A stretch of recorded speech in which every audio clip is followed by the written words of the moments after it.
Hello, hello, hello, YouTube world. It's Miss Patty with For Your CNA, and I'm here with our YouTube world. Hold on. It's Miss Patty with For Your CNA, and I'm here with. I didn't mute myself. I'm here with our live game show for CNA practice tests. So this is where we go over questions related to CNA nursing that you're going to find on similar questions to what you're going to find on the written test for the CNA exam. So we do this on the first and third Wednesday or Tuesday of every month at 11 a.m. And sorry guys, I was scrambling. This is a whole new platform for me, so I'm trying out a few things. So bear with me if this doesn't work real well. Let me know, and we'll see what we can do to get it up and running. So if you can hear me, give me something in the chat. Hello, hi, I hear you, good morning, something like that. Let us know that you can hear us, and we'll get into the game show. Now, I am also streaming live right now to Facebook, LinkedIn, and Twitter, so we're trying something new with this, and I'm hoping that it's showing up on that on those platforms as well. So if you guys are watching us, if anybody's watching us from Facebook or LinkedIn or Twitter, if you can give me a comment as well. Now, you can't participate in the game show on those platforms. If you want to participate, you've got to head over to YouTube, because the program I'm using only gets the input from YouTube. So if you're watching on the other platforms and you want to participate, head over to youtube.com/foryourCNA so that you can participate. All right, guys, looks like you guys can hear me. So hello, Denise and Jasmine. Hi, Alina and Elena. Hi, Kanisha, Julia, and Tari. Good. It looks like you guys can hear me. All right. So today's topic is going to be on the role of the nurse aide. So this is what we call section 1 of the test plan. And it's going to cover things like personal responsibility, the role of the nurse aide, team members, but this also covers communication a lot, both verbal and nonverbal communication. So you're going to see kind of a wide variety of questions inside this topic. It makes up about 20% of the test, and we're going to go over each question and answer in detail. So the way this works, guys, let me pull up my other, okay. So the way this works is I'm going to show a question on the screen. You're going to have about 45 seconds to answer it. We give you 60 total, but I've got to read you the question. So you got about 45 seconds to answer. First person to get the right answer gets the most points. So you want to be pretty quick about this. If you don't give the right answer, you don't get any points. And it keeps track of your scores on a leaderboard. Now, I do have to tell you, because we ran into this last time, I can only send prizes out to people in the United States. So if you're joining us from any other place, please be aware I'm not really set up for international shipping at this point, especially for prizes on a free game show. So if you're joining us from outside of the U.S., you're more than welcome to participate, but just know that I can't send the prizes outside of the United States. So we'll kind of get that out of the way. And I apologize to the one that came in second last session, because I wasn't able to send the prizes out. All right, guys. So if you guys are ready, we will get started. We're going to get started. Okay. So I got so many things going on here. Okay. Looks like we are now up and running. So game's going to start in 5 seconds. Limber up those fingers. Here we go. Ready? Question 1. A nurse aide notices a hazardous chemical spill in a resident's room. What should the nurse aide do first? 1. Clean up the spill immediately. 2. Ask the resident to move to another room. 3. Tell the patient to stay away until housekeeping arrives. Or 4. Block off the spill and notify the charge nurse immediately. What do you guys think? So type in 1, 2, 3, or 4. Numbers only here. 1, 2, 3, or 4. Go ahead and lock in your answer. You have about 25 seconds left. 25 seconds left. So go ahead and lock in your answers. So a nurse aide notices a hazardous chemical spill in a resident's room. What should the nurse aide do first? Go ahead and put your numbers in the chat. About 5 seconds left. And the answer is number 4. I know a lot of you guys got number 1. This really kind of tripped you up a little bit. The word you have to pay attention to here is hazardous chemical spill. You may not have the right materials to clean that up because hazardous chemical spills require different types of cleanups. You have to be careful about the products that you use. Some chemicals react to water. So we have to be careful here because it's a hazardous chemical spill. We want to block it off and notify the charge nurse so that they can get the right people with the right products to clean it up. Now, I know a lot of you wanted to clean up that spill immediately, but you have to pay attention to the words in the question to know how to answer the question effectively. This was kind of a curveball to start us off, wasn't it? But some of the state exam questions are going to be written like this, so each word actually means something. So Jasmine came in first, followed by Denise, Faith, Kenesha, and Jade. Good job. Very good job. All right, we're going to move on to question 2.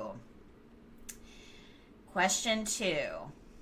Which of the following is considered an emergency situation that should be reported immediately to the RN? 1, a resident complains of severe abdominal pain and vomiting.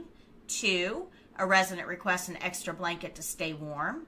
3, a resident has refused several meals. Or 4, a resident was crying in their room. What do you guys think is an emergency situation that should be immediately reported? Go ahead and put your answers in the chat. We're doing numbers 1, 2, 3, or 4. So put your answers in the chat. You have about 20 seconds left. You guys are pretty united on this one. Pretty united. All right, so 5 seconds left. Go ahead and put your answers in, lock them in. And the correct answer is number 1, correct. You guys all got that one right. Good job. A resident that's complaining of severe abdominal pain and vomiting, that's an emergency situation that needs to be reported right away. Now, the rest of them do need to be reported, right? But it's that word immediately. So you're starting to see a trend on what we're going to focus on today. That word immediately is what changes this question. So yes, we do have to tell the RNs that our resident seems colder than normal, or they refused several meals, or they were crying. Those are all things that we probably want to report to the nurse. But, and you know, the blanket one actually does need to be reported to the nurse. I know sometimes we kind of overlook this because it's always cold in the facility, but if your patient is running fever, they may be chilled and asking for a blanket, and that might be your first clue that the patient is going septic. So pay attention to those complaints of being cold. But for this one, our emergency situation is severe abdominal pain and vomiting. So good job, guys. Jade came in first on that one, followed by Jasmine, Tamika, Faith, and Malia. So good job, guys. Very good. We're moving on to question number 3. If you like this format, give me a thumbs up on YouTube. Question number 3. As a nurse aide, you overhear another staff member talking disrespectfully to a resident. What should you do? 1, ignore the behavior and continue with your duties. 2, report the incident to the charge nurse or supervisor. 3, confront the staff member about their behavior. Or 4, document the incident in your personal notes. What do you guys want to do if you hear another staff member talking disrespectfully to a resident? Are we going to ignore it, report it, confront them, or document it? Go ahead and lock in your answers. 1, 2, 3, or 4. Oh, you guys are all on the same page here. 1, 2, 3, or 4. And you have about 10 seconds left, so go ahead and lock in those answers. And here we go. The correct answer is drum roll. Report the incident to the charge nurse or supervisor. Absolutely. And this is actually kind of important because a lot of us will, I'm very non-confrontational. I don't like confrontation, so this would make me like really nervous. I'm definitely not going to confront the individual because I am not going to change their behavior. I don't want to ignore the behavior either because how does that help the resident? So we want to make sure that we are always standing up for our residents in everything that we do. We really are their first line of defense. So we need to get this into the hands of the people that have the authority to investigate it and do something about it. And this might just be a simple conversation that administration can have with the CNA. Hey, we need to really pay attention to the customer service that we're giving here. And that might be enough to just get the situation resolved. Other times, it probably will take a little bit of disciplinary action. So Jasmine came in first on that one, followed by Jade, Faith, Tamika, and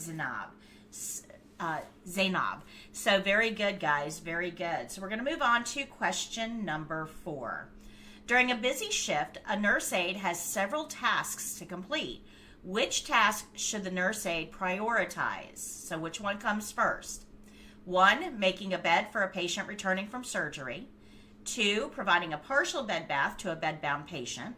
3, changing an immobile patient's position. Or 4, assisting a patient to the toilet per toileting schedule. So what do you want to prioritize? Making a bed for a patient returning from surgery, providing a partial bed bath to a bedbound patient, changing an immobile patient's position, or assisting a patient to the toilet per toileting schedule. So go ahead and lock in your final answers. You have about 5 seconds left. Go ahead and lock in those final answers. I know I tricked you guys on this one. I did, because the correct answer actually is 1, making a bed for a patient returning from surgery. So I know all of you guys are going, wait, toileting always comes first, but this answer says per toileting schedule. So that means that we're toileting them every 2 hours around the clock. Now, why is number 1 right? Because if a patient is returning from surgery, that means we're not going to have an opportunity to change the sheets once they're in the bed, because during that immediate post-surgical process, we aren't moving the patient around a whole lot. So that means that if we don't get these sheets changed before the patient gets back into bed, it could be days before those sheets get changed. So I know this was a tricky one, but are you starting to see the theme of this week? It's how 1 or 2 words can throw off the meaning of the entire question. So for this one, we have to think about beyond the task. Yeah, no one got this one right. So we want to think about how difficult it's going to be to do that task after our window has closed. So here we go. Let's see what our next question is. So question 5. A nurse aide suspects a co-worker is stealing from residents' rooms. The nurse aide should, 1, ignore the situation to avoid conflict. 2, confront the co-worker about the theft. 3, report the incidents to the charge nurse or supervisor. Or 4, steal the items back for the residents. So what do you guys think the nurse aide should do if they suspect a co-worker from stealing? Should we ignore it, confront them, report it, or steal the items back? That way nobody finds out. What do you guys think? If you like this, give me a thumbs up. All right. Okay, about 10 seconds left. Go ahead and lock in your answers. Yeah, this one's a little bit easier than the last one, isn't it? Yeah, a little bit easier. Yeah, we're going to report the incident, sure. And they're going to investigate it and take whatever actions are necessary. You don't want to ignore it, for sure. And you don't want to confront the coworkers either. Stealing the items back, that is, 2 wrongs don't make a right. That is never the right answer. Please don't do that. Let's just report this to administration and let them handle it. So this question was a little bit easier, I think, and it's very similar to one that we saw 2 questions ago. You're going to have a lot of these types of questions on the state exam that are going to ask you, okay, you're kind of in this tricky situation. What is your next step? What would you like to do for that? And the answer is usually to give it to somebody who has the authority to deal with it. Be really careful about stepping outside of your bounds. I heard this put a really neat way one time, acting above your wage. So Jasmine came in first on that one, followed by Jade, Faith, Denise, and Malia. Good job. All right, moving on. This is question number 6. Ready? What is the purpose of the Nurse Aide Registry? 1, to ensure the safety of long-term care residents. 2, to keep track of nurse aides' employment history. 3, to list potential job opportunities. Or 4, to write policies on how to perform nursing care. So, what is the purpose of the Nurse Aide Registry? To ensure the safety of long-term care residents, to keep track of nurse aides' employment history, to list potential job opportunities, or to write policies on how to perform nursing care. So go ahead and lock in your final answers. You have about 15 seconds left. This one's a little trickier, guys. You have to look close at the wording here. Look close at the wording. So the theme this week is tricky. Right answer is number 1, to ensure the safety of long-term care residents. Now, the way it does it, that is actually the purpose of the Nurse Aide Registry. And if you guys haven't seen it, you probably want to go back a couple of weekly episodes because I did a whole lesson on this, right? But the way the Nurse Aide Registry ensures the safety of long-term care residents is to make sure that CNAs, the ones that are at the bedside the most, have appropriate training and certification and oversight and experience. So that is what the Nurse Aide Registry does. It makes sure that you're trained properly, that you're currently certified, that your any reports of abuse are passed on, and that you're not out there hopping from job to job to job with allegations of abuse behind you. So all of that combines to make sure that our long-term care residents are safe. So Denise got that one first, followed by Faith, NS, Tamika, and Alina. I know that one was tricky, but guys, that is the type of question you may see on the written exam. So number 7, which of the following is a primary responsibility of a nurse aide in a long-term care facility? 1, administering medications to residents. 2, assisting with medical procedures like injections and IVs. 3, providing personal care to residents. Or 4, making medical diagnoses for residents. So which of the following is a primary responsibility of a nurse aide in a long-term care facility? Administering medications, assisting with medical procedures, providing personal care, or making medical diagnoses. Go ahead and lock in your final answers. You have about 20 seconds. Go ahead and lock those answers in. About 10 seconds left. Again, remember the theme this week. Pay attention to the wording because it's looking to trick you. All right, our correct answer here is number 3. Now, most of you guys got this right. Providing personal care, that is the CNA role. But let's get back to this question for a second. Which of the following is a primary responsibility of a nurse aide? Those of you who answered 1, yes, I know that CNAs in some settings have additional education and training to administer medications. I get it. I know that that exists. But the word we're looking for here is primary responsibility. So the primary responsibility of a CNA is to provide personal care. You have to get additional training to do the medications. Yes, I know that CNAs do assist at the bedside with procedures, but that is not the primary responsibility. So remember, look at those little words. Those words mean something here. Of course, we don't do medical diagnoses. Jasmine came in first on that one, followed by Faith, Denise, Tamika, and Malia. Good job. Very good job, guys. Okay, we're going to move on to question number 8. Remember the theme here, guys. Remember the theme. Read the questions closely. What are the limitations of a nurse aide's role in a healthcare setting? 1, nurse aides cannot assist with any medical procedures. 2, nurse aides cannot communicate with residents or their families. 3, nurse aides cannot make medical decisions for residents. Or 4, nurse aides cannot provide emotional support to residents. What do you guys think? What is a limitation of a nurse aide's role in the healthcare setting? A limitation. Nurse aides cannot assist with any medical procedures. Nurse aides cannot communicate with residents or their families. Nurse aides cannot make medical decisions for residents, or nurse aides cannot provide emotional support to residents. Go ahead and lock in your final answers. You have about 5 seconds left.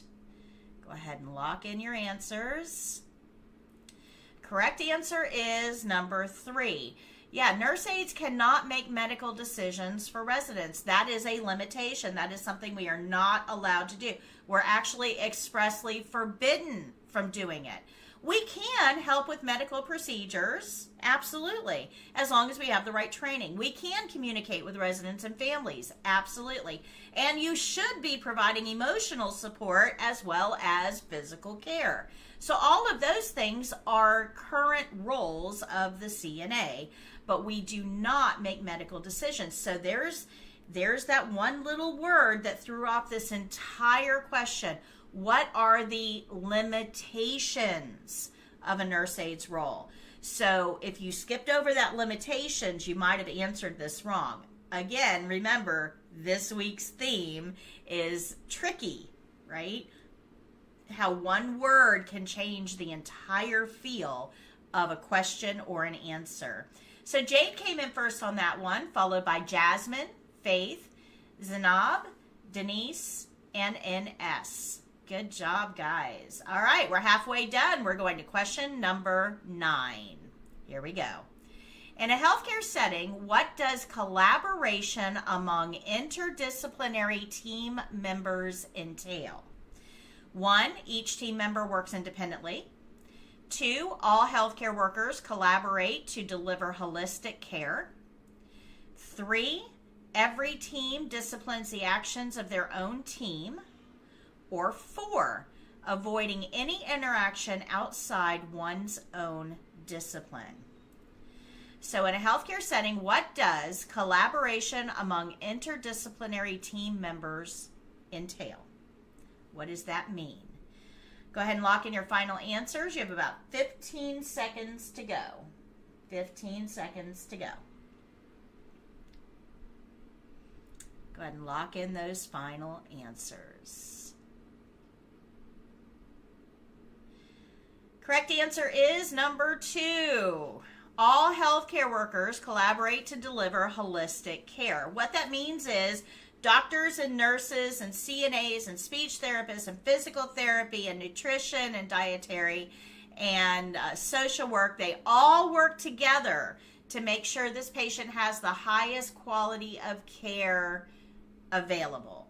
So this is an important part of healthcare, and sometimes, especially at the CNA level, because we're kind of, we are at the bedside way more than anybody else, and sometimes we can get kind of that feeling that our opinion doesn't really matter, but it does. So this is part of you being part of that interdisciplinary team. You're going to report everything you see, hear, smell, and feel to the RN, and they're going to use that information with the rest of the team to plan care for that patient. So you are a vital part of this bigger picture. So Malia came in first on that one, followed by Faith, Jasmine, Zainab, and Jade. Good job. Very good job, guys.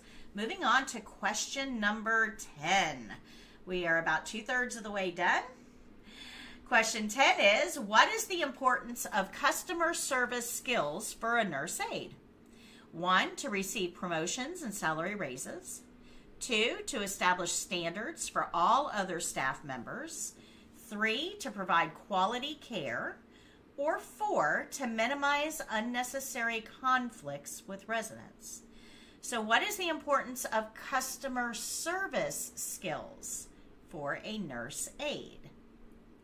To receive promotions, to establish standards, to provide quality care, or to minimize unnecessary conflicts. This was an easy one. I see you guys are all united on the right answer here.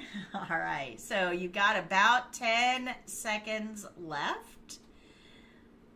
So go ahead and lock in those answers. And the correct answer is, of course, number 3, to provide quality care. Yeah, and a lot of people don't really realize how much customer service goes into CNA work, especially those that are coming out of the hospitality industry. If you work in hospitality and you're transitioning into CNA, your mindset may be that this is a more clinical role.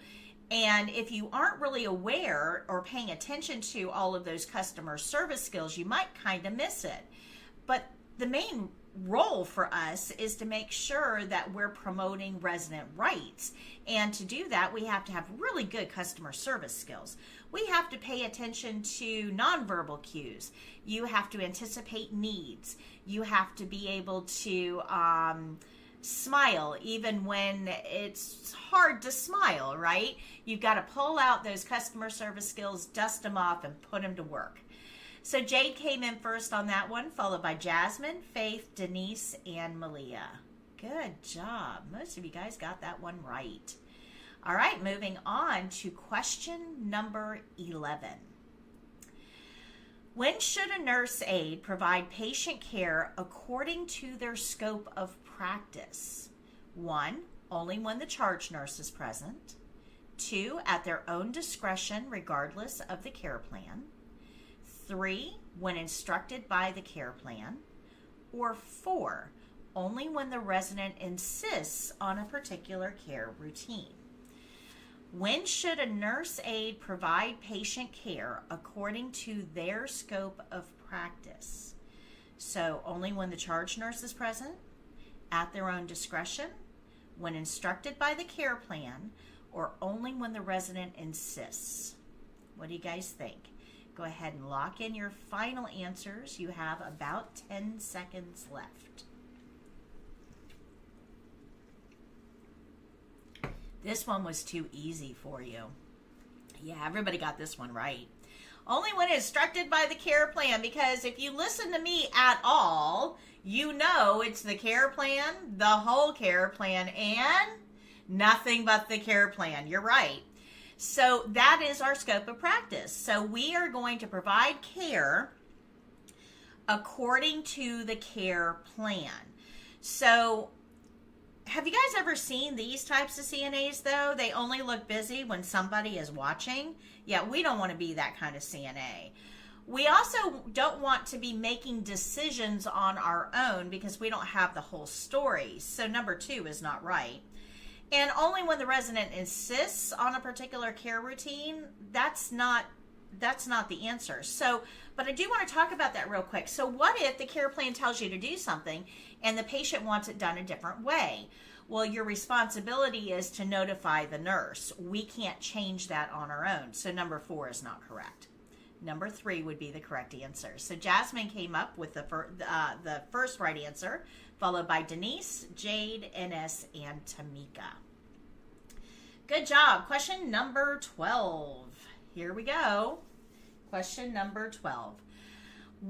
Which type of communication is nonverbal and includes facial expressions, gestures, and body language? Is this oral communication, written communication, symbolic communication, or nonverbal communication? What do you guys think? Which type of communication is nonverbal and includes facial expressions, gestures, and body language? Oral, written, symbolic, or nonverbal? Pay attention to the wording here, guys. So you guys have got about 15 seconds left. Go ahead and lock in your final answers. Lock in. I know this one's tricky, because you're going, well, wait, huh? What? Is that really the right answer? So we'll see.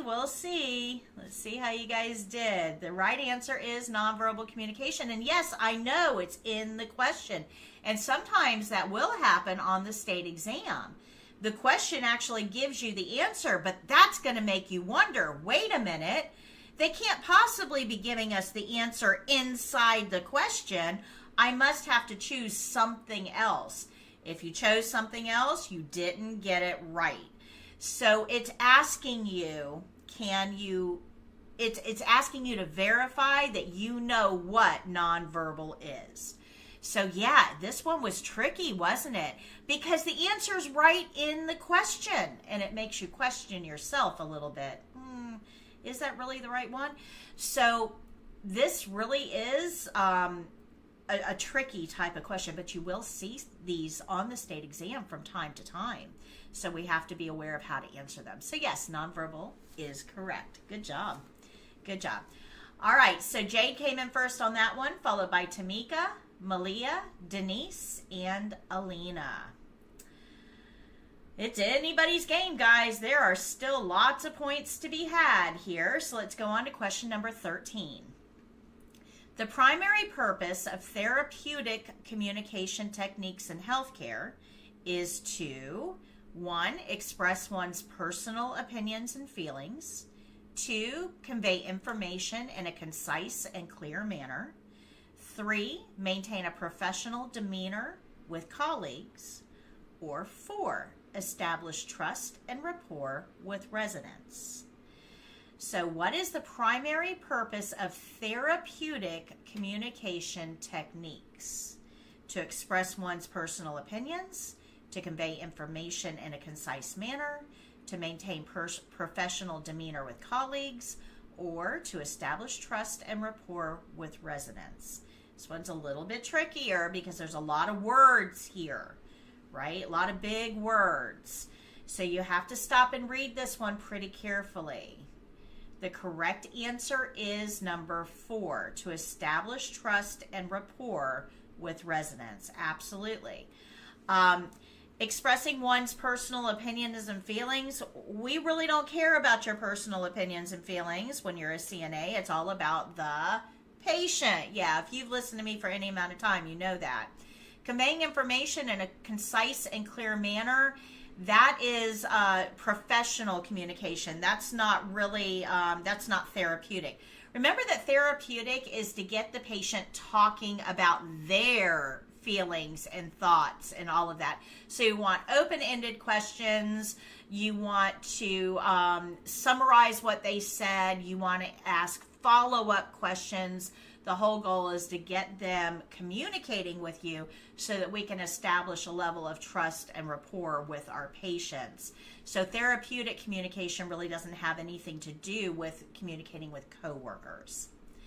All right, Denise came in first on that one, followed by Faith, Ines, Jasmine, and Jade. Most of you guys got that one right. Good job. That was a tough one because there's a lot of really big words in there.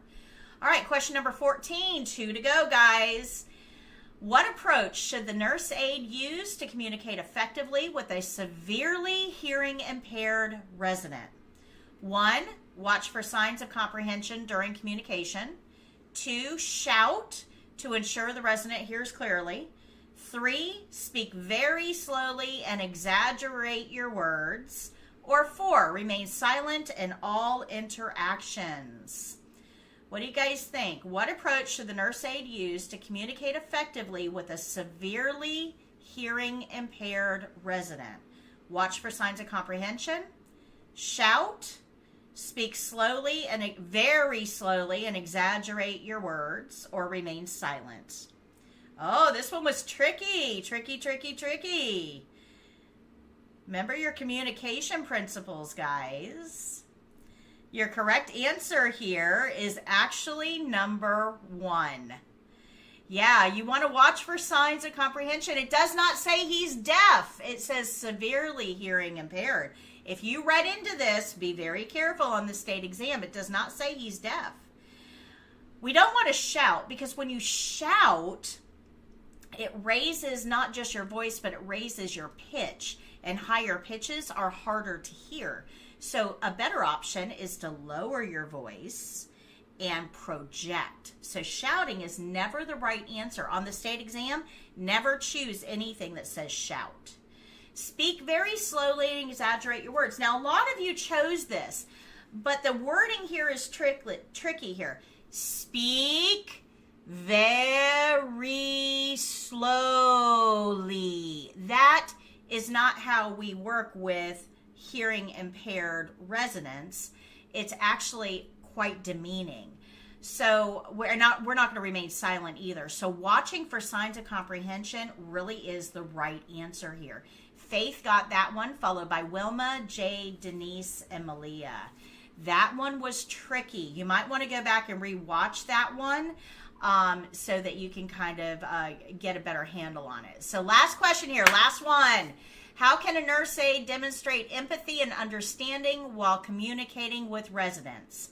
1, explaining how busy you are. 2, avoiding any emotional connections.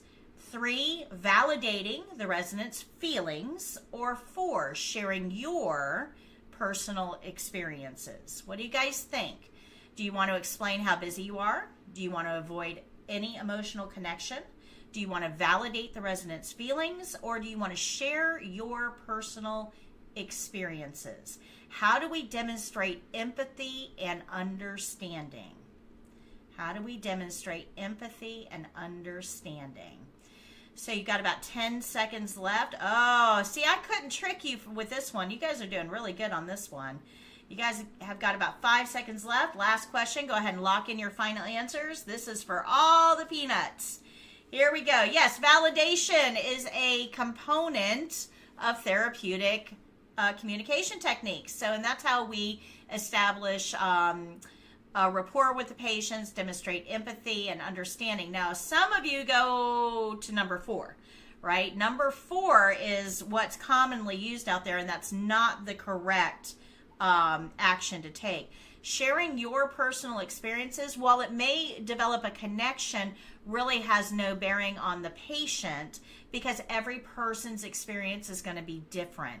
So be very careful about sharing your personal experiences to try to develop a connection to your patient. It actually can come off as focusing on you rather than them. So be careful about that one. Explaining how busy you are does not demonstrate empathy. What you're trying to do is get them to empathize with you. You've taken the focus off the patient again. And of course, avoiding emotional connections is not correct. So Jasmine came in first on that one, followed by Faith, Malia, Denise, Tamika, and Nancy. Good job. You guys can see how you ranked, and we're going to have the final scores here in just a moment. So the final scores. Jasmine came in first. Congratulations, Jasmine, followed by Denise, Faith, Jade, Tamika, Malia, and so forth. So, first place guy, you're going to get the card game and a badge holder. Good job. Second place gets a badge holder and an inspirational keychain. And all of you this week are going to get an inspirational bracelet to remind you what a fantastic job you do. So, Jasmine, Denise, and Faith. Jasmine, Denise, and Faith. I need you to send me an email to this email address and give me your screen name, Jasmine, Denise, and Faith. Give me your screen name, your real name, your mailing address, and what place you came in, first, second, or third. And we'll get your prizes out to you very shortly. Probably tomorrow they'll get mailed out to you. We're really quick. So congratulations to you guys. You did a fantastic job. I'm super proud of you. Did you see how this one was just a little bit trickier? We got to pay attention to those words and understand what they're asking us. So congratulations to all of you. Now, a couple of updates, guys, and this is really, really important. I am actually going to take 3 weeks off of my live weekly lessons. So I will not be here this Thursday, next Thursday, or the following one. And that's because I have got some really big projects I'm working on, and my deadline is here, and I haven't gotten them done, and I'm super, super stressed. And I don't want to just throw something together real quick to show up for you. That's just not how I operate. I want to be able to give you guys 100% of my time and attention, and I'm just unable to do that now. So I am going to take a step back for 3 weeks and concentrate on these other projects that I have to get finished, so that when I come back, I'm fresh and focused entirely on you guys and can give you the lessons that you deserve, okay?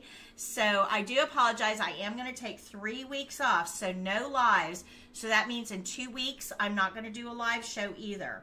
So you'll see me on the classroom live stream. I'll still do those. The classroom live streams will remain, but I will not be live on Thursdays, and the next game show will be skipped as well.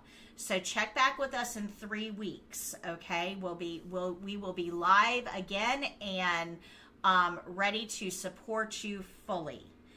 Okay, and I really do thank you for your patience on that. I hate canceling. Oh my gosh, this really kind of tore my heart in half trying to figure out how to get all this done. But I'm just at a point now that I just need to step away for just a little bit of time. And I appreciate all of your support. You guys are fantastic, and I'm just absolutely thrilled to death that you guys let me do all of this. So congratulations to you guys. I'm super, super proud. Jasmine, Denise, and Faith. Super proud. We'll get your prizes out to you. Give us an email, and we will see you guys back in 3 weeks. Until next time, guys, happy caregiving. Bye.